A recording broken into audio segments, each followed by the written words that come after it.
Welcome to Reddit Giraffe. Woodpeckers' tongues wrap around their brain to cushion them from a concussion when they peck against tree trunks.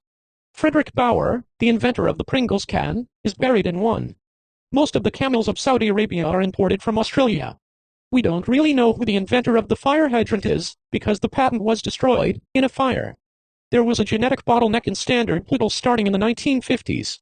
A kennel called the Wycliffe Kennel Line bred exceptional show dogs which became highly sought after as studs.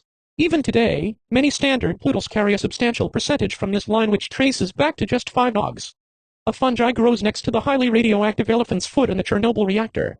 It feeds off the gamma rays emitted by the nuclear fuel in a process known as radiosynthesis. If you were exposed to similar levels of radiation, you would have a lethal dose in 3 minutes. Sloths can hold their breath longer than dolphins can. They can also die of starvation with a full stomach. The man who invented the Match.com website lost his wife to a man she met on Match.com. Titanic was fitted with microphones for receiving underwater bell signals. With this system, the sound of submarine bells was received through the hull of the vessel. Submarine bells, used as fog signals, were located on lightships, at lighthouses, and even on some specially equipped buoys. They were actuated by electric signals, compressed air, or simply by wave motion.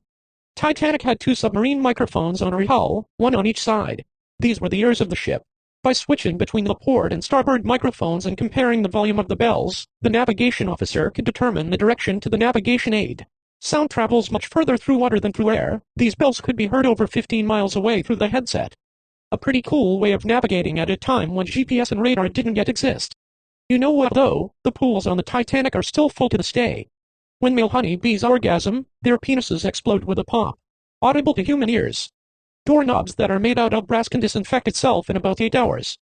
Koalas have fingerprints that are very close to human fingerprints. There apparently have been several break-ins in Australia by the same person based off fingerprint evidence. Turned out to be a koala that was responsible for all of these. If you want to paint a violin red, you have to use a naphthol or pearl red, as a cadmium red pigment is too heavy and will alter the sound. It takes 3 full rotations of a head to fully take it off. Human head. An average storm cloud weighs about 47,627,199 kilograms. The spinal cord has the consistency of a ripe banana. When caterpillars make their chrysalises, they don't just grow wings and change, they dissolve completely into goo which then reforms into the butterfly. Better yet, if you train the caterpillars to dislike certain stimuli, the resulting butterflies retain that memory and will avoid the same stimuli. Anglerfish mate by the male biting the female's abdomen. Over time, the male is absorbed and linked to the female's circulatory system while the male basically melts into a parasite-looking growth that is actually nothing but testicles which the female will use when she's ready. Weird enough for you? Tapirs' penises are not only very large relative to body length, but they are also prehensile, i.e. they can grip and grab. The weight of all of ants on the planet is equal to the weight of all humans on the planet.